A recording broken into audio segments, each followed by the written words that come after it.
Thank you, Mr. President. I appreciate Senator Scheer and his effort to move us forward. I don't believe we've quite talked this out yet. There have been a number of us call for Senator Chambers to apologize. Colleagues, I'm tired of phony apologies. Every time a politician gets caught doing something or saying something he shouldn't, they rush to the mic, and if I have offended anybody, I want to apologize. How phony can you get? They don't mean it. Colleagues, I had an occasion about a year ago to be up at Wayne State College. I'm not a college graduate. I made it through high school. I've worked the rest of my life.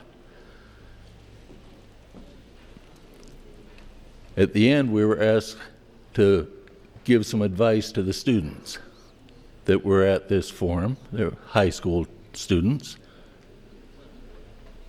And my idea to them was, if you have something you want to do that requires a college education, by all means, go to college, get that education. If you don't know what you want to do, if you want to go start some college courses, the community colleges are a great place to get some fundamentals. If you know what you want to do and it doesn't require a college education, don't go $100,000 in debt to get one. And then I said, I never attended a day of college in my life.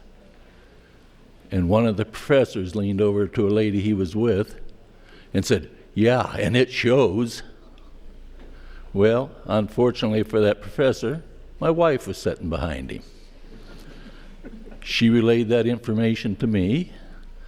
I went to the luncheon that we had afterward. When we were done eating, he came rushing across the room with his arm out, wanting to shake hands, telling me how glad he was I was there and what a great job I was doing and what a fine fellow I was. And I said, thank you, I'm glad. You appreciate that I am here, but the next time you feel it necessary to impugn my education, perhaps you should see whether or not my wife is sitting close by. His jaw dropped. The next day, I got a letter saying, I'm sorry, I shouldn't have said that. Well, he's not sorry he said it.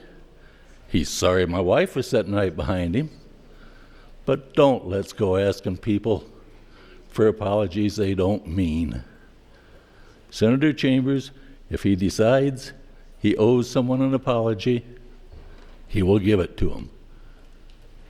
I also think he will not give an apology that he doesn't mean. And God bless him for that.